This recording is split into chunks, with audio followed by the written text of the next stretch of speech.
स्वागत है आप सभी का रोशन सा स्टडी पॉइंट पे। और आज की इस वीडियो में हम देखने वाले हैं 11th क्लास हिस्ट्री का जो चैप्टर नंबर 3 है, जिसका नाम है 3 महाद्वीपों में फैला हुआ साम्राज्य।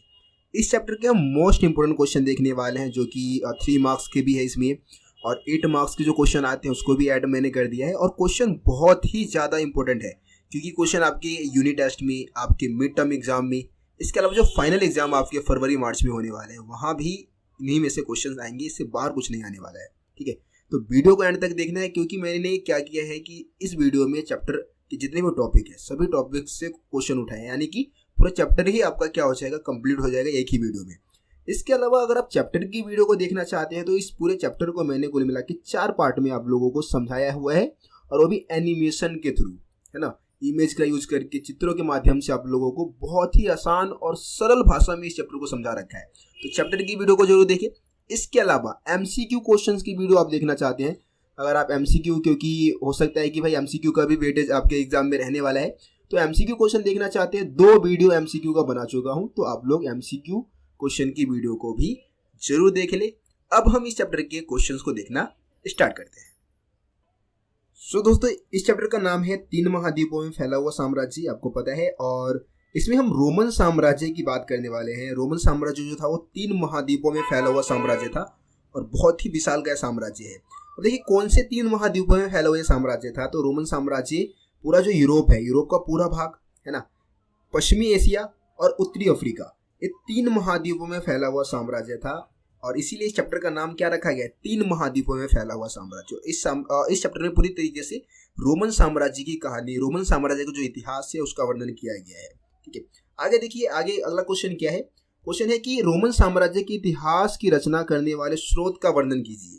मतलब कि इस क्वेश्चन में आपको समझाना है कि ऐसे कौन से स्रोत है जिससे कि हम रोमन साम्राज्य के बारे में जानकारी जुटा सकते हैं। देखिए, किसी भी इतिहास के बारे में जानकारी प्राप्त करने का मेन जो स्रोत होता है, उसी के बारे में आपको यहाँ पे बताना है। जैसे कि पाठ्य सामग्री यानी कि जो हमारे पास लिखित रूप में मौजूद है ना, और जिनको हम पढ़ सकते हैं।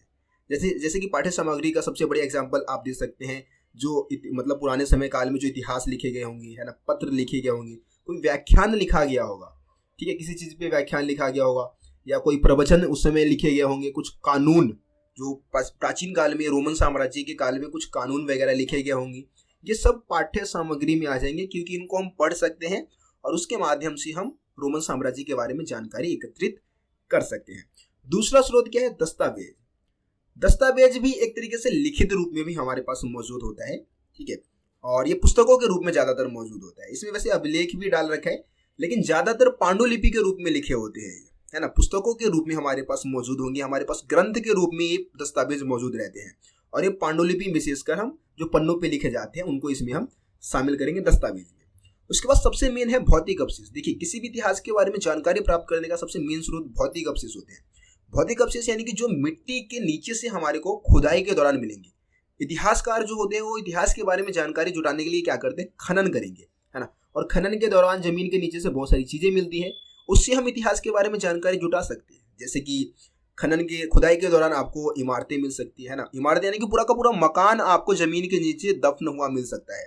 मिट्टी के बर्तन मिल सकते हैं, सिक्के मिल सकते हैं, अस्थियां, है ना, क्योंकि पुराने समय के जो कंकाल है वो भी भौतिक अवशेष में ही आ जाए, क्योंकि जमीन के नीचे से ही प्राप्त होगा। तो ये सारी चीजें हम भौतिक अवशेष में बता सकते हैं, और ये ऐसे स्रोत है जिससे कि हमारे को रोमन साम्राज्य के बारे में जानकारी मिलती है। काफी ज्यादा इंपॉर्टेंट क्वेश्चन है, और मैं उम्मीद करता हूँ कि आप लोगों को आसानी से समझ में आ गया होगा, आप इसका आंसर आसानी से कर देंगे। अब हम अगले क्वेश्चन की बात करते हैं। देखिए, रोमन साम्राज्य, क्वेश्चन क्या है हमारा, क्वेश्चन है कि रोमन साम्राज्य को कितने चरणों में बांटा जाता है, ठीक है।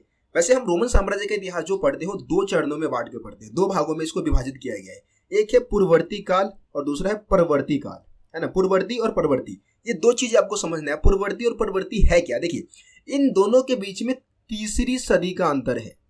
कौन सी सदी का अंतर है, तीसरी सदी, ठीक है। मतलब कि तीसरी सदी और उससे पहले का जो भी समय काल है उसको हम पूर्ववर्ती समय काल बोलते हैं। पूर्ववर्ती यानी कि पहले, तीसरी सदी से पहले का समय काल, है ना। और तीसरी सदी तक का समय काल जो टोटल है, मतलब तीसरी सदी से पहले और तीसरी सदी का जो समय काल है उसको हम पूर्ववर्ती काल में रख देते हैं, और तीसरी सदी से बाद का जो समय काल होगा उसको हम क्या बोलेंगे, परवर्ती।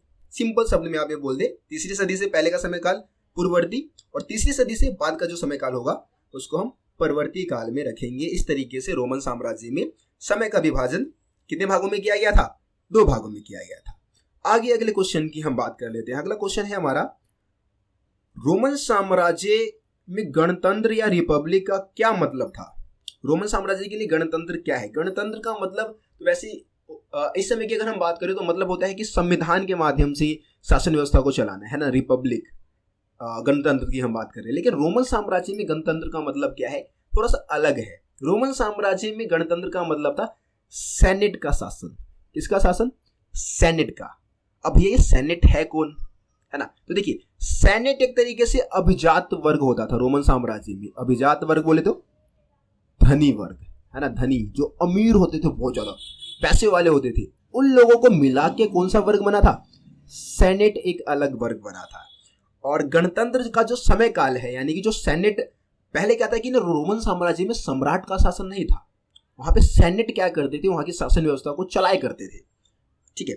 और ये सेनेट का जो समय काल था ना, मतलब जो रिपब्लिक, मैंने आपको बोला रिपब्लिक या गणतंत्र का मतलब है सेनेट का शासन। और रोमन साम्राज्य में सेनेट का जो शासन था वो 509 ईसा पूर्व में कायम हुआ था। 509 ईसा पूर्व से लेके 27 ईसा पूर्व तक रोमन साम्राज्य क्या था? गणतंत्र था, और यहाँ पे सेनेट का शासन था। लेकिन एकदम से क्या हुआ, अब एक मतलब व्यक्ति आएगा जिसका नाम होगा ऑक्टेवियन, या ऑक्टेवियन, इसको हम ऑगस्टस के नाम से भी जानेंगे बाद में। इसने क्या किया? सेनेट के शासन को खत्म कर दिया, तख्ता पलट गया उसने, सेनेट के शासन को हटा दिया और सम्राट को सबसे ऊपर कर दिया। पहले सम्राट सबसे ऊपर नहीं थे, सम्राट से ऊपर सेनेट हुआ करते थे, लेकिन अब सम्राट सर्वोपरि हो गया, मतलब सबसे ऊपर हो गया और सम्राट का महत्व बढ़ गया। और जो ऑक्टेवियन था, जो जूलियस जो सीजर है, उसका दत्तक पुत्र था। दत्तक पुत्र का मतलब होता है गोद लिया हुआ पुत्र, उसका सगा पुत्र नहीं था, बल्कि उसको गोद लिया था। लेकिन बाद में ऑक्टेवियन ने क्या किया? सत्ता को पलटा, मतलब तख्ता पलट करके अपने आप को राजा घोषित कर लिया। और किस नाम से शासन किया उसने? ऑगस्टस के नाम से शासन किया। ठीक है, ये यहाँ पे गणतंत्र का मतलब था। सिंपल शब्द में गणतंत्र का मतलब क्या है? सेनेट का शासन। कब से कब तक रहा सेनेट का शासन? 509 ईसा पूर्व से 27 ईसा पूर्व। फिर आया ऑक्टेवियन, उसने क्या किया? सत्ता को अपने हाथों में ले लिया, सेनेट के शासन को खत्म किया और सम्राट को सर्वोपरि कर दिया, सबसे पावरफुल अब सम्राट हो जाएंगे, है ना? ये हो गया। अब एक नंबर का एक क्वेश्चन बहुत इंपॉर्टेंट है कि प्रिंसिपेट क्या था भैया? ये प्रिंसिपेट का मतलब क्या है? देखिए, सम्राट ऑगस्टस जो था ना, उसने 27 ईसा पूर्व में एक साम्राज्य की स्थापना कर दी, एक राज्य स्थापित किया, उसी को हम बोलते हैं प्रिंसिपेट। ठीक है, प्रिंसिपेट में क्या था? इस राज्य में क्या था कि सम्राट अपने आप को प्रथम नागरिक बोलता था। सम्राट मतलब ये नहीं बोलता था कि मैं निरंकुश शासक हूं, मेरे ऊपर किसी का अंकुश नहीं, ऐसा कुछ नहीं था वो। और वो अपने आप को प्रथम नागरिक बोलता था, है ना? जैसे कि ऑगस्टस ने अपने आप को प्रथम नागरिक बताया था। और हमेशा उसका जो काल है वो रोमन साम्राज्य में शांति के लिए याद किया जाता है, उन्नति के लिए, प्रगति के लिए। ऑगस्टस का जो समय काल है वो रोमन साम्राज्य में विख्यात है, फेमस था काफी ज्यादा ऑगस्टस वहां पे। ठीक है, तो ये प्रिंसिपेट का मतलब है एक ऐसा राज्य जिसकी स्थापना 27 ईसा पूर्व में किसने किया था? सम्राट ऑगस्टस ने किया था, और वो अपने आप को प्रथम नागरिक भी कहता था। अब आगे बढ़ते हैं अगले क्वेश्चन की तरफ। यहाँ पे क्वेश्चन है कि रोमन साम्राज्य के राजनीतिक इतिहास में 3 खिलाड़ी कौन थे? 3 खिलाड़ी का मतलब क्या है? जो साम्राज्य को चलाते थे, साम्राज्य को चलाने वाले 3 खिलाड़ी कौन से हैं? तो सबसे पहले तो सम्राट है भाई, सबसे ऊपर कौन है? सम्राट। सम्राट सबसे ज्यादा पावरफुल है, पूरे साम्राज्य का शासन कौन चलाता है? सम्राट चलाता है। उसके नीचे सेनेट होते थे, सेनेट अलग, जैसे कि हम कह सकते हैं कि भाई मान लो कि भारत है पूरा, है ना, मान लो पूरा भारत है, और भारत में अगर हम बात करें तो भाई भारत में एक प्रधानमंत्री होता है जो कि पूरे देश का शासन चला रहा है ना। इसके अलावा यहाँ पे 28 राज्य है, ठीक है, 28 राज्य है, और 28 राज्य में मुख्यमंत्री है।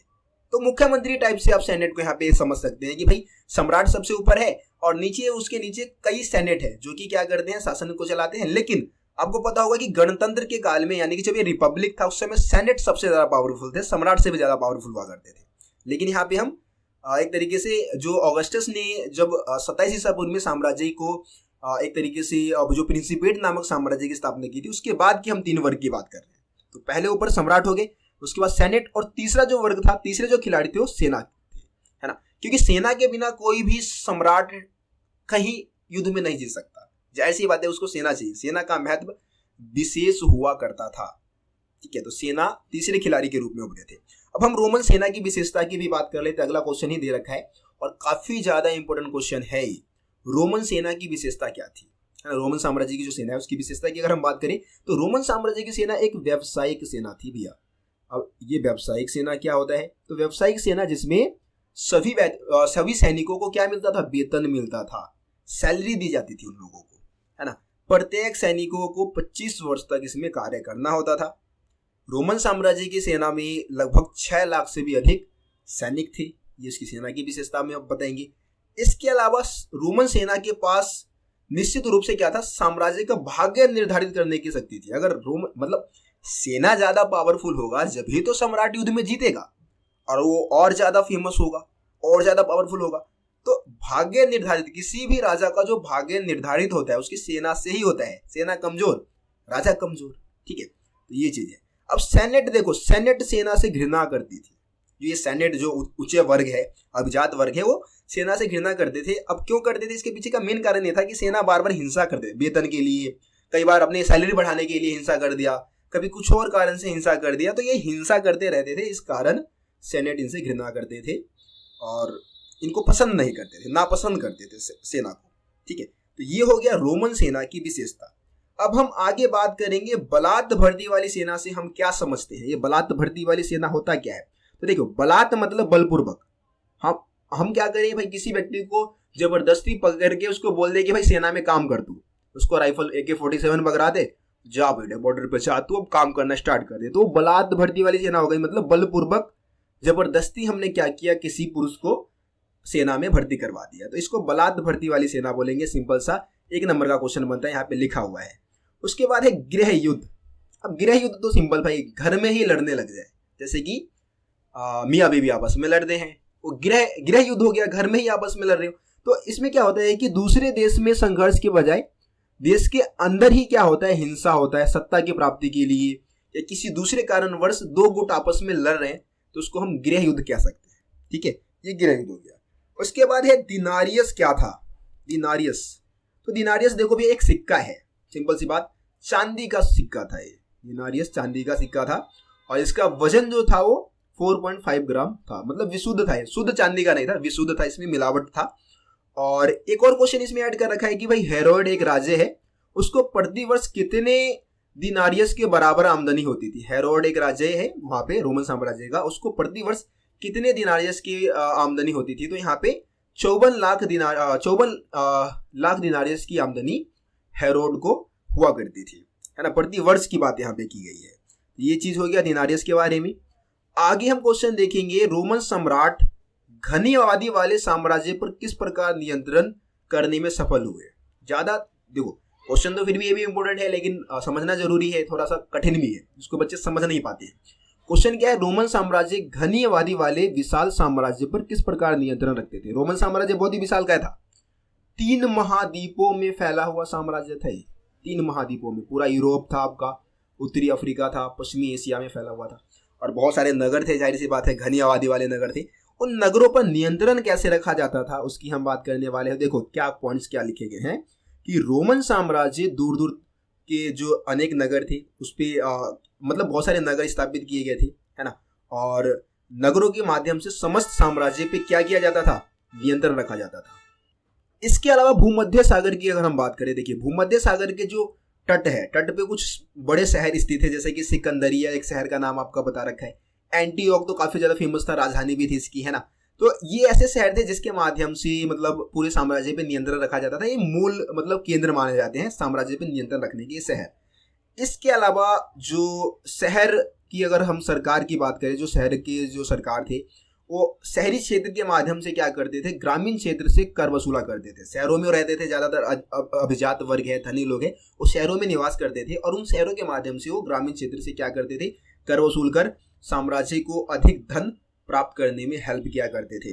ज्यादातर जो उच्च वर्ग के अधिकारी होते थे, ठीक है, तो उच्च वर्ग के अधिकारी क्या करते थे, टैक्स वसूलने में, कर वसूलने में हेल्प किया करते थे और क्षेत्र के प्रशासन को पूरा संभालने का जो काम था वो उच्च वर्ग के लोग ही करते थे। तो ये थोड़ा सा आप बता सकते हैं इसके बारे में। ये ज़्यादा खास कोई इंपॉर्टेंट क्वेश्चन नहीं है, लेकिन बुक में दे रखा था, टॉपिक ऐड कर रखा था, तो वहाँ से मैंने क्वेश्चन को बना दिया था। आगे जो क्वेश्चन बताने वाला वो तो भाई सबसे ज्यादा इंपॉर्टेंट है, ठीक है। कई बार पेपर में आता है ये, आप क्वेश्चन पेपर उठा के देख लेना, वहाँ पे आप 2-3 साल के क्वेश्चन पेपर उठा के देखोगे तो तीनों ही पेपर में आपको हो सकता है नजर आ जाए क्वेश्चन, ठीक है। क्वेश्चन क्या है, रोमन साम्राज्य में तीसरी शताब्दी का संकट की व्याख्या कीजिए। रोमन साम्राज्य की तीसरी शताब्दी की जो संकट है उसकी व्याख्या करनी है। तो जैसा कि आपको पता है कि रोमन साम्राज्य को हम 2 भागों में बांट के पढ़ते हैं, एक तो पूर्ववर्ती काल और एक परवर्ती काल। दोनों में अंतर कौन सी सदी का है, तीसरी सदी का। अब ये तीसरी सदी का अंतर क्यों रखा गया है, क्योंकि तीसरी सदी रोमन साम्राज्य के लिए संकट से भरा हुआ था, संकट से घिरा हुआ था, इसीलिए तीसरी सदी को क्या रखा गया, विभाजन का समयकाल रखा गया, है ना। तीसरी सदी से पहले पूर्ववर्ती, तीसरी सदी के बाद परवर्ती। अब ये जो तीसरी सदी का समयकाल था वो संकट से घिरा हुआ था, क्यों, तो देखिए पॉइंट्स हम क्या लिखेंगे, पॉइंट्स हमें ऐसे बताना है कि जो पहली और दूसरी सदी था वो रोमन साम्राज्य के लिए शांति, समृद्धि और आर्थिक विस्तार का प्रतीक माना जाता है, मतलब बहुत ज्यादा उन्नति प्रगति हुआ था इस समय काल में। लेकिन तीसरी सदी तनाव से भरा हुआ था, संकट लेकर आया था ये सदी, क्योंकि इस समय इराक में लगभग 225 ईस्वी का डेट दे रखा है। इस समय क्या हुआ, इराक में एक बहुत ही आक्रमणकारी वंश का उदय हुआ जिसका नाम क्या था, ससानी वंश। बहुत ही खतरनाक थे भाई, बहुत ही खतरनाक, ठीक है। और ये ससानी वंश के जो शासक था, एक मतलब ससानी वंश का एक राजा है जिसका नाम था शापुर प्रथम। शापुर प्रथम ने यह दावा कर दिया कि उसने 60,000 रोमन सैनिकों को मार डाला, लाइन से काट दिया उनको, और रोमन साम्राज्य की जो पूर्वी राजधानी थी जिसका नाम था एंटीओक, उस पर उसने क्या कर लिया, कब्जा भी कर लिया, ठीक है। एक नुकसान तो ये हो गया। दूसरा, इसी समय जर्मनी मूल की बहुत सारी जो जनजातियां थी, ये भी खतरनाक जनजातियां थी, ठीक है, ये राइन और डैन्यूब नदी की तरफ बढ़ रहे थे भाई। इस समय जर्मनी मूल के जनजाति लगभग तीसरी सदी में ही राइन और डैन्यूब, ये 2 नदी है जिसके आसपास रोमन साम्राज्य स्थित था, सबसे मेन नदी हम कह सकते हैं, ठीक है। लेकिन राइन और डैन्यूब नदी की तरफ ये बहुत सारी जर्मनी मूल की जो जनजाति है उन्होंने बढ़ना शुरू कर दिया, और इस कारण जो डैन्यूब नदी का जो इलाका था वो रोमन वासियों को मजबूरन छोड़ना पड़ा था और उनको कहीं और जाके बसना पड़ गया, ठीक है। अब इसी समय एक और खतरा आ गया, विदेशी बर्बर आ गए। विदेशी बर्बर कौन होते हैं भैया, विदेशी बर्बर हम उन लोगों को कहते हैं जो मार काट में विश्वास करे, आर पार का गेम खेले, जो सीधा मतलब मार दे किसी को भी, ठीक है ना। तो ये विदेशी बर्बर भी इस समय रोमन सम्राट थे उनके ऊपर हमला करना शुरू कर देते हैं, रोमन साम्राज्य के ऊपर हमला किया, और इस कारण कुल मिला के 47 वर्ष में 25 सम्राट सत्तासीन हुए। मतलब बार बार कोई राजा आता उसको कोई ना कोई मार देता यार, फिर कोई राजा आता 2 साल करता शासन, फिर उसको कोई मार देता। तो 47 वर्ष में 25 सम्राट क्या हुए, सत्तासीन हुए।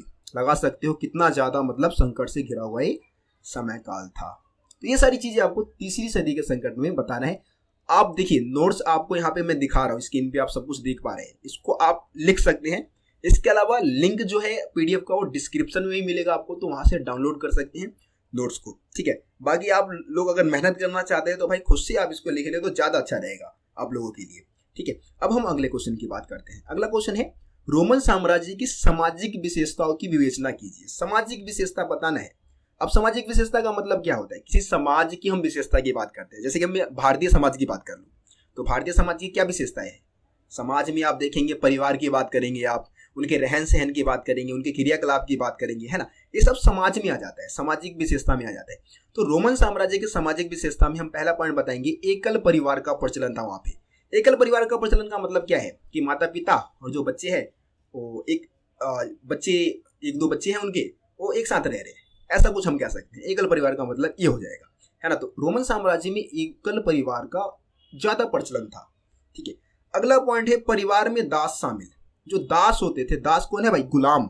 पुराने समय में गुलाम रखा करते थे लोग, तो परिवार में दास को शामिल किया जाता था। कई बार ये देखा गया कि जो वयस्क पुत्र है, वयस्क पुत्र यानी कि जो बड़ा पुत्र है या जो ज्यादा उम्र का हो गया पुत्र, तो अपने माता पिता के साथ नहीं रहता था, वो उसको परिवार में नहीं गिना जाता था। रोमन साम्राज्य में परिवार में किसको गिनते थे, दास को, क्योंकि दास तो भाई हमेशा आपके साथ ही रहेगा, वो गुलाम है आपका, पूरे जीवन आजीवन आपके साथ ही रहने वाला है। तो परिवार में दास को शामिल किया जाता था। ये रोमन साम्राज्य में परिवार की अवधारणा थी। महिलाओं को संपत्ति पर अधिकार, देखो भाई ये बहुत ही अच्छी व्यवस्था थी कि माता पिता की मृत्यु के बाद जितने भी उनकी संपत्ति है उस पर महिलाओं का पूरा स्वतंत्र अधिकार हो जाता था, पूरी तरीके से महिलाओं का अधिकार उस पर हो जाता था। बहुत अच्छी व्यवस्था थी। तलाक देना आसान था। तलाक देने का आसान का मतलब क्या था, जैसे कि तलाक बोल दो भाई, मतलब किसी ने भी मियाँ बीवी में से किसी ने बोल दिया कि भाई मेरे को इसके साथ नहीं रहना है ना, तो तलाक हो जाएगा, सिंपल सी। एक बार बस कोई भी मियाँ बीवी में से कोई भी बोल दे कि भाई हमें अब तलाक चाहिए तो तलाक हो गया। तो तलाक देना बहुत ही आसान था रोमन साम्राज्य में। इसके अलावा विवाह की आयु, देखो शादी करने की आयु क्या थी, तो जो मर्द थे, मर्द यानी कि पुरुष, पुरुष कौन सी उम्र में शादी करते थे, 28 से 29 की उम्र में, और इसके अलावा 30 से 32 के बीच में भी कर सकते थे। महिलाओं की बात कर लेते हैं, है ना, लड़कियों की उम्र की बात कर ले, महिला बोल रहा हूँ, लड़कियों की उम्र की हम बात कर लेते हैं, तो कब से कब तक, 16 से 18 में कर लो, या फिर भाई और भी आगे भी कर सकते हो, मतलब 22 से 23 की उम्र में भी कर लो यार, कोई दिक्कत नहीं है। तो ये उम्र थी शादी करने की। अब विवाह का नियोजन जो था, विवाह का आयोजन कैसे होता था, तो परिवार वाले क्या करते थे, विवाह का पूरा आयोजन करते थे, है ना, मतलब परिवार के जो सदस्य थे वही फैसले लिया करते थे। जैसे कि अभी होता है ना, तुम्हारे घर में तुम्हारी शादी, तुम अपनी मर्जी से भले ही भगा के ले आओगे किसी को, लेकिन उसको एक्सेप्ट नहीं करेंगे ना तुम्हारे घर वाले यार, है ना। तो आप अगर मंजूरी से करो तो ज़्यादा बढ़िया रहेगा, क्योंकि परिवार ज़्यादा महत्वपूर्ण है, ना कि वो लड़का लड़की जो भी है, ठीक है, परिवार ज़्यादा महत्वपूर्ण है मेरे भाई। तो परिवार को कभी मत छोड़ना, है ना, ठीक है। देखो आगे बढ़ते हैं। स्त्रियों की पिटाई, ये यार बहुत ही गलत प्रथा थी।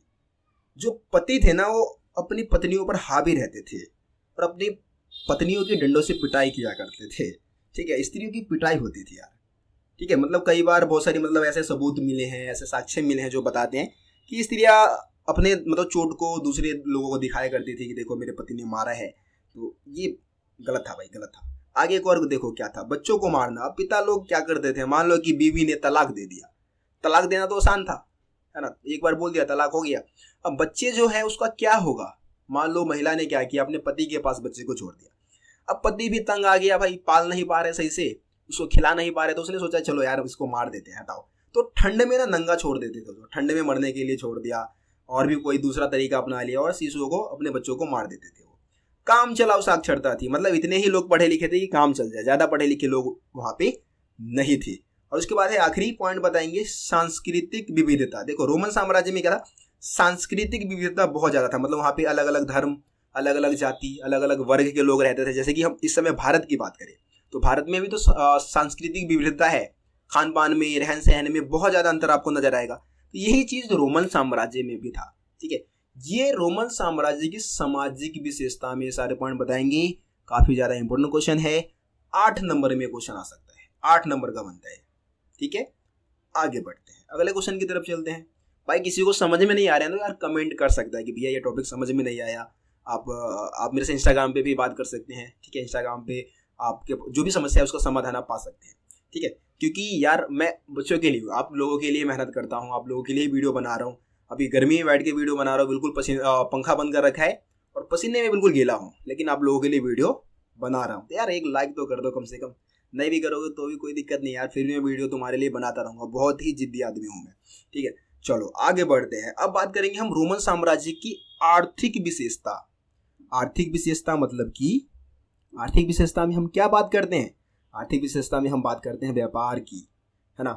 वहाँ पे व्यापार होता था या नहीं होता था, किस तरीके से मतलब लोग अमीर थे नहीं थे, बैंकिंग व्यवस्था वगैरह की बात करते हैं, ये सब आर्थिक चीजें में आता है। मतलब धन से जुड़ी जो चीजें है ना वो आर्थिक व्यवस्था में आ जाएगी, है ना। अर्थव्यवस्था की बात करते हैं इसमें हम आर्थिक व्यवस्था में। तो देखिए रोमन साम्राज्य आर्थिक रूप से बहुत ज्यादा मजबूत था, मजबूत आर्थिक ढांचा था उसका। क्यों?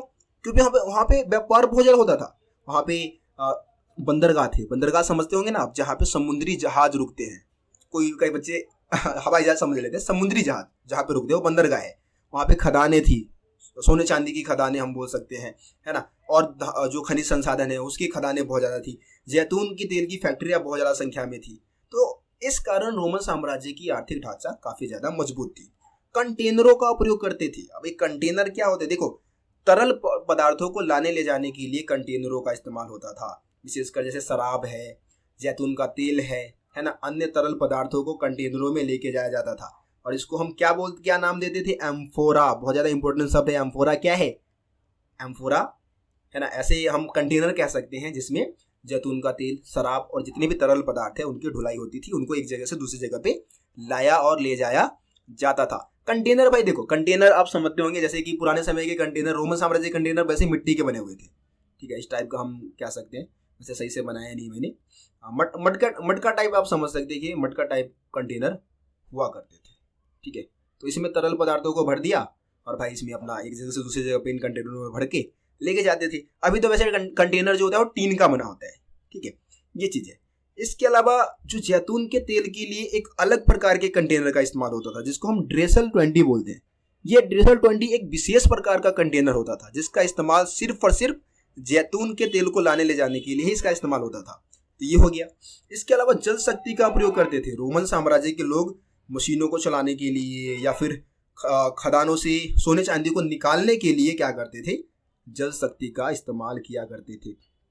खनन में खुदाई करने के लिए, जो भी खनन है, सोने चांदी की खदानें हैं, खदानों में खुदाई करने के लिए जल शक्ति का इस्तेमाल होता था। वहाँ की जो व्यापार है वो बिल्कुल संगठित था और बैंकिंग व्यवस्था भी बहुत अच्छी थी। मतलब अगर किसी व्यक्ति को व्यापार करना है तो उसको पैसे वगैरह उधार मिल सकता था बैंकों से, बैंकों की स्थापना भी हो रखी थी। तो ये भी एक बहुत ही बढ़िया था जिससे कि वहाँ की जो अर्थव्यवस्था थी वो काफ़ी ज़्यादा डेवलप हो रही थी, काफ़ी ज़्यादा विकसित हो रही थी। ये सारे पॉइंट आर्थिक विशेषता में आप बता देंगे। आगे बढ़ते हैं, अगले क्वेश्चन की तरफ चलते हैं। अगला क्वेश्चन है रोमन साम्राज्य में दासों की स्थिति का वर्णन कीजिए। दास यानी कि गुलाम, आपको पता है गुलामों की स्थिति कैसी थी उस समय। देखिए पॉइंट्स पढ़ते हैं। रोमन साम्राज्य में अगर हम बात करें, मेन जो नगर था वो इटली है ना। इटली ऑगस्टस के समय काल में बताया गया है कि इटली की टोटल आबादी 75 लाख थी। 75 लाख आबादी में से 30 लाख दास थे। तो समझ सकते हो कि दासों की संख्या कितनी ज्यादा थी, है ना। दासों को पूंजी निवेश समझा जाता था। निवेश यानी कि आप पैसों के लिए उनको खरीद सकते हो, उनको बेच सकते हो, उनके साथ जो मर्जी आए कर सकते हो। पूंजी निवेश, आप उसको बेच के पैसे कमाओ, ये चीज थी। इसके अलावा दास, जो ऊंचे वर्ग के लोग थे वो दासों के साथ क्रूरतापूर्ण व्यवहार करते थे, उनको मारते थे, पीटते थे, जो मर्जी जो मन में आए वो करते थे। दासों पर नियंत्रण रखने के लिए विशेष ध्यान रखा जाता था कि उनको कैसे नियंत्रण में रखा जाए, कहीं वो भाग ना जाए। ये सारी चीजों का बहुत ध्यान रखा जाता था। उनको समूह में बांट के कार्य करवाया जाता था। समूह में बांटने का मतलब है कि मान लो किसी के पास 100 दास है, अब 100 दास को एक काम पे लगा रखा है, तो उसको पता थोड़ी नहीं चलेगा कि इन 100 दास में से कौन काम चोर है और कौन काम कर रहा है। तो इसीलिए वो क्या करेगा, मान लो कि इनको 10-10 ग्रुप में बांट देगा, 10-10 लोगों का या 5-5 लोगों का ग्रुप बना देगा और उनको अलग अलग ग्रुप में बांट के फिर काम पे लगाएगा, जिससे पता लग जाएगा कि हाँ ये काम चोर है, इसको सजा दो, ठीक है। तो ये इस तरीके से समूह में बांट के उनसे काम लिया जाता था। इसके अलावा आप देखेंगे कि भाई दासों पर नियंत्रण रखने के लिए क्या किया जाता था, लोहे को गर्म करके उनके ऊपर दाग लगा दी जाती थी, दागा जाता था, उनको निशान बना दिया जाता था, ताकि अगर वो भाग भी गए ना तो पता चल जाए कि भाई ये हाँ हमारा दास है, पहचाना जा सके। आप 100 दास में से आप किस किस को पहचानेंगे, तो इसलिए उनको दाग दो, उनके ऊपर निशान बना दो। जैसे कि अभी जानवरों के साथ होता है ना, गाय बैल को पहचानने के लिए, गाय दिल्ली जैसे शहर में आप देखेंगे कि गाय को पहचानने के लिए उसके कान पे छेद कर दिया, कुछ लगा दिया, या उसको कहीं निशान बना दिया, 8 नंबर लिख दिया, 9 नंबर लिख दिया, उसे दाग के, ठीक है, काट काट के। इस तरीके से दासों के साथ ऐसा व्यवहार उस समय काल में होता था, ठीक है। दासों को जंजीरों से बांध के रखा जाता था ताकि वो भाग ना जाए। तो ये ऐसी स्थिति थी दासों की, बहुत ही घटिया स्थिति थी, ठीक है। ये दासों के बारे में हो गया। अब हम अगले क्वेश्चन की बात कर लेते हैं। अगला क्वेश्चन है रोमन साम्राज्य के परवर्ती काल में सामाजिक श्रेणियों तथा उनकी आर्थिक स्थिति का वर्णन कीजिए। क्वेश्चन क्या है, क्वेश्चन है कि परवर्ती काल का मतलब क्या है, तीसरी सदी से बाद का समय काल। उस समय काल में वहां की जो सामाजिक श्रेणियां थी, यानी कि सामाजिक जो वर्ग थे, उसके बारे में बताना है, उनकी आर्थिक स्थिति का ही वर्णन करना है। चलिए क्वेश्चन समझ में आ गया होगा, आंसर देखते हैं। सबसे पहले यहाँ पे 3 सामाजिक श्रेणियों की बात की है रोमन साम्राज्य में। जो परवर्ती काल में जो ये सामाजिक श्रेणियां थी, यानी कि सामाजिक वर्ग थे। सबसे पहले अभिजात वर्ग यानी कि जो अमीर है, पैसे वाले हैं, जिसमें सेनेट और घुड़सवार जो वर्ग है, इनको हम नाइट वर्ग भी बोलते हैं, नाइट वर्ग, इन दोनों को मिला के ये वर्ग बना था अभिजात वर्ग।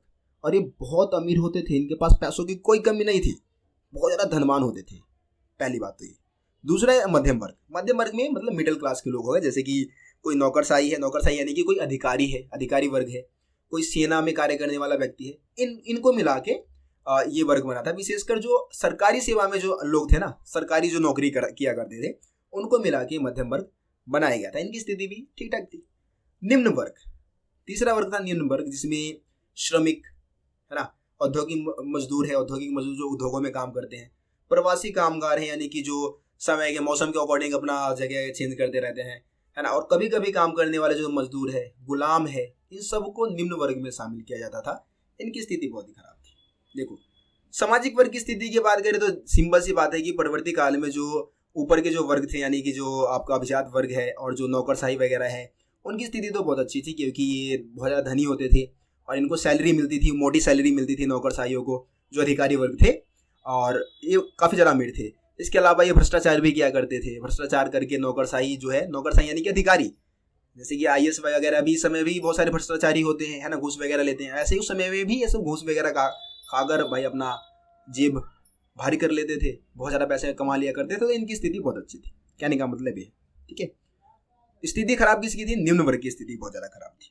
ये हो गया। अब हम परवर्ती पुरा काल की बात करते हैं। भाई परवर्ती पुरा काल क्या है और इस समय जो सुधार हुए रोमन साम्राज्य में, जो परिवर्तन आए, उसकी हम बात करने वाले हैं। क्वेश्चन क्या है? परवर्ती पुरा काल से अब क्या अभिप्राय है आपका, और इस काल में जो सुधार हुए तथा परिवर्तन हुए उसका वर्णन करना है। तो सबसे पहले हम परवर्ती पुरा काल का अर्थ समझते हैं। अब भैया परवर्ती पुरा काल में आपको पहले बता चुका हूँ कि ये तीसरी सदी से बाद का समय काल है। देखिए परिभाषा क्या लिखा है कि रोमन साम्राज्य का 4वीं शताब्दी से 7वीं शताब्दी, यानी कि तीसरी सदी से बाद यानी कि 4वीं शताब्दी आएगा, जाहिर सी बात है। तो 4वीं शताब्दी मतलब 4वीं शताब्दी से 7वीं शताब्दी के बीच में जो इसका उद्भव हुआ दोबारा से, क्योंकि तीसरी सदी में तो भाई खत्म ही हो गया था, लेकिन दोबारा से क्या होगा, कुछ सम्राट, अभी हम बात करेंगे आगे, वो सम्राट फिर से इसको पुनर्जीवित करेंगे, इसको पावरफुल बनाएंगे, है ना, बहुत ज्यादा शक्तिशाली साम्राज्य बनाएंगे इसको। तो इसका उद्भव होगा, विकास होगा और फिर से ये पतन के कगार पे आ जाएगा, खत्म हो जाएगा रोमन साम्राज्य। 7वीं सदी के बाद तो समझ लो ये गायब ही हो जाता है, ये साम्राज्य खत्म होने के कगार पे आ जाता है, ठीक है। तो ये जो समय काल है लगभग 4वीं से 7वीं सदी, इसके उद्भव, विकास और पतन का समय काल है, इसको हम परवर्ती काल बोलते हैं। अब परवर्ती काल में कौन कौन से बदलाव आए? देखो सबसे पहले यहाँ पे धार्मिक बदलाव की हम बात कर लेते हैं। 2 प्रकार के बदलाव आए, एक तो धार्मिक बदलाव और दूसरा राज्य के ढांचे में बदलाव आए। तो धार्मिक बदलाव में क्या आया कि भाई जो सम्राट कॉन्स्टेंटाइन था, क्या नाम बोला, नाम कठिन है भाई, याद करना पड़ेगा, सम्राट कॉन्स्टेंटाइन, इसने क्या किया, ईसाई धर्म को राजधर्म बना दिया, ईसाई धर्म को सबसे प्रमुख धर्म बना दिया राज्य का। और 7वीं सदी में हम देखते हैं कि इसी समय इस्लाम धर्म का उदय भी होगा। इस्लाम धर्म के बारे में 4थे चैप्टर में बता रखा है, बट इस साल थोड़ा सिलेबस में चेंजेस किए गए हैं, तो 4था चैप्टर आपको शायद नहीं कराया जाएगा। फिर भी मैंने वीडियो बना रखी है, आप लोग देखना चाहे तो 4थे चैप्टर की वीडियो भी आप देख सकते हैं। 7वीं सदी में इस्लाम धर्म का उदय होता है, लगभग 612 में इस्लाम धर्म की स्थापना होती है। ये 2 परिवर्तन इस समय काल में होता है, ठीक है। राज्य के ढांचे में क्या क्या बदलाव आया, यानी कि राज्य के अंदर रोमन साम्राज्य में क्या क्या बदलाव आया। तो यहाँ पे 2 सम्राट, एक तो डायोक्लिशियन का नाम और जुड़ जाएगा। देखो डायोक्लिशियन, जो सम्राट डायोक्लिशियन था, उसने क्या परिवर्तन किया कि उसने देखा कि रोमन साम्राज्य का विस्तार बहुत हो रखा है, 3 महाद्वीपों में फैला हुआ है और बहुत सारे ऐसे इलाके हैं जिसका कोई महत्व ही नहीं है। तो उसने क्या किया, जो इलाके का महत्व नहीं है ना, उसको साम्राज्य हटा दिया और साम्राज्य को थोड़ा छोटा बना दिया। इसने साम्राज्य की सीमाओं पर किले बनवा दिए। किले यानी कि पुराने समय में साम्राज्य की सुरक्षा प्रदान करने के लिए किले बनाए जाते थे, मोटे मोटे मतलब दीवारें बनाई जाती थी, ताकि कोई दुश्मन आक्रमण करे तो साम्राज्य की राजधानी, साम्राज्य सुरक्षित रहे, ठीक है, इसलिए किले बनवाए गए। प्रांतों का पुनर्गठन किया, जो प्रांत थे, प्रांत यानी कि राज्य, छोटे छोटे जो राज्य थे उनका दोबारा से पुनर्गठित किया, दोबारा से उसकी सीमाएं तय कर दी। जो सैनिक कार्य है और जो असैनिक कार्य है उसको अलग कर दिया, मतलब कि जो सेना है, सैनिक कार्य है, मतलब जो काम सेना का है वो सेना करेंगे और जो काम आम नागरिकों का है, किसानों का है, वो किसान करेंगे। अपना सैनिक और सैनिक कार्य को अलग कर दिया। अपने सेनापतियों को अधिक स्वायत्तता प्रदान की, मतलब उनको ज़्यादा अधिकार दिया ताकि वो भी अच्छे से काम कर सके, वो और ज़्यादा शक्तिशाली हो सके, है ना। इसके अलावा सम्राट कॉन्स्टेंटाइन ने भी इस समय कुछ परिवर्तन किए। सम्राट कॉन्स्टेंटाइन ने क्या बदलाव किया कि भाई उसने सॉलिड नाम का सिक्का चलाया। अब सॉलिडस बोलेंगे वैसे, सॉलिडस नाम का नया सिक्का चलाया था, जो कि 4.5 ग्राम शुद्ध सोने का था। इससे पहले हमने दिनारियस की बात की थी, जो कि चांदी का था लेकिन विशुद्ध था और वजन उसका भी 4.5 ग्राम था। इसका भी 4.5 ग्राम है, लेकिन ये सोने का है और वो भी शुद्ध सोने का सिक्का था। इसके अलावा सम्राट कॉन्स्टेंटाइन ने एक और काम किया कि भाई इसने कुंस्तुतुनिया को राजधानी बनाया। कुंस्तुतुनिया बहुत ज़्यादा फेमस था उस समय और ये तीनों तरफ से समुद्र से घिरा हुआ था। इस जगह को सम्राट कॉन्स्टेंटाइन ने अपनी साम्राज्य की, यानी कि रोमन साम्राज्य की राजधानी बना दी थी। ये हो गया। अब इन सुधारों का प्रभाव क्या रहा, तो देखो भाई समृद्धि आई, है ना, संपन्न हो गए, समृद्ध, जो रोमन साम्राज्य समृद्ध हुआ काफ़ी। स्थापत्य कला का विकास हुआ। स्थापत्य कला यानी कि भवन निर्माण करने की नई नई तकनीक विकसित हुई। भोग विलास के जो साधन थे उसमें वृद्धि हो गई, मतलब ऐशो आराम की जो चीज़ें थी वो लोगों को मिलने लग गई, है ना। इसके अलावा जो कुलीन थे और जो संपन्न वर्ग है वो और ज़्यादा शक्तिशाली हो गए, मतलब अभिजात वर्ग और ज़्यादा पावरफुल इस समय काल में हो गए थे। ये इसमें आप बता देंगे। अगला क्वेश्चन हम देखते हैं। ये वैसे आपको इसका आंसर ऊपर ही मिल जाएगा, बस मैं आपको समझा देता हूँ इस क्वेश्चन को क्या आंसर है। देखिए क्वेश्चन है, रोमन समाज और अर्थव्यवस्था को आधुनिक दर्शाने वाले लक्षणों की व्याख्या कीजिए। मतलब रोमन समाज और उसकी अर्थव्यवस्था को कौन सी चीजें हैं जो कि आधुनिक दर्शाता है, उसको मॉडर्न दर्शाता है, इस समय जैसा दर्शाता है। रोमन साम्राज्य तो भाई लगभग अगर हम अभी की बात करें तो अभी से लगभग 2300 साल 2400 साल पहले रोमन साम्राज्य का विकास हुआ था। लेकिन कुछ ऐसी विशेषताएं हैं जो कि रोमन साम्राज्य को आधुनिक समाज जैसा दिखाता है। तो ऐसे कौन सी सामाजिक विशेषता और कौन सी आर्थिक विशेषता है जो कि इसको आधुनिक दर्शाता है। तो इसमें हम हेडिंग देखिए, यहाँ पे हेडिंग आपको रोमन समाज के बारे में जो पॉइंट्स मैंने आपको लिखवाया था ना, वहीं से सारे पॉइंट्स आपको लिखने हैं। आप लोगों ने पहले इसको देख लिया। जैसे कि एकल परिवार, समाज की बात करेंगे, समाज को आधुनिक दर्शाता है तो भाई एकल परिवार का प्रचलन था। आधुनिक दर्शाने वाले पॉइंट्स में बताएंगे, एकल परिवार का प्रचलन था वहाँ पे, है ना। सांस्कृतिक विविधता की मात्रा वहाँ पे बहुत ज़्यादा थी। तलाक देना बहुत आसान था। महिलाओं को संपत्ति पर पूरा अधिकार वहाँ पे मिला हुआ था। विवाह की आयु आपको पता है कि भाई जो पुरुष थे वो लगभग 28 से 32 की उम्र में शादी करते थे, जो लड़कियां हैं वो भी 16 से लगभग 22 की उम्र में शादी किया करती थी। तो ये चीज़ें भी इसको आधुनिक दर्शाता है ना। ये सारे पॉइंट से आप लिख देंगे। अर्थव्यवस्था को आधुनिक दर्शाने वाले कौन से पॉइंट है, इसको डिफाइंड भी करना है भाई। यहाँ पे लिखा है स्पष्ट करे, यानी कि इन सभी पॉइंट्स को हमें क्या करना होगा, डिफाइंड करना होगा। ठीक है, ये हो गया। अर्थव्यवस्था को आधुनिक दर्शाने वाले कारण कौन से हैं। तो देखो उसकी अर्थव्यवस्था बहुत ज़्यादा मजबूत अर्थव्यवस्था थी। हमने ऊपर बात की आर्थिक विशेषता में, कंटेनरों का वहाँ पे इस्तेमाल होता था, धन का प्रयोग था काफ़ी ज़्यादा, जल शक्ति का इस्तेमाल करते थे, बैंकिंग व्यवस्था बहुत अच्छी थी। ये सारे पॉइंट्स यहाँ पे आपको बताना है। डिफाइंड आपको अगर करना चाहते हैं इनको तो ऊपर मैंने आप लोगों को ये सारे पॉइंट्स ये देखिए, यहाँ पे रोमन समाज की विशेषता और रोमन साम्राज्य की आर्थिक विशेषता, ये सारा कुछ मैंने आप लोगों को बता दिया है। अब देखिए ये जो क्वेश्चन है बहुत ही ज़्यादा इंपॉर्टेंट है, इसको आप लोग लिख ले, नोट डाउन कर ले, आप वीडियो को देख के नोट डाउन कर ले। इसके अलावा नोट्स डाउनलोड करना चाहते हैं तो आप डिस्क्रिप्शन में लिंक मिल जाएगा, वहाँ से आप जाके नोट्स को डाउनलोड भी कर पाएंगे। लेकिन अभी थोड़ा मैं कोशिश करूँगा कि 1-2 दिन में आपको नोट्स डिस्क्रिप्शन में जरूर प्रोवाइड करा दूंगा। ठीक है, तो आज की इस वीडियो में इतना ही भाई। चैनल को सब्सक्राइब नहीं किया तो यार जरूर कर लेना, बेल आइकन को प्रेस कर देना ताकि मेरे चैनल पे आने वाली सभी वीडियो का नोटिफिकेशन आप तक पहुंच सके। मिलते फिर आप लोगों से अगली वीडियो में, तब तक के लिए जय हिंद, जय भारत।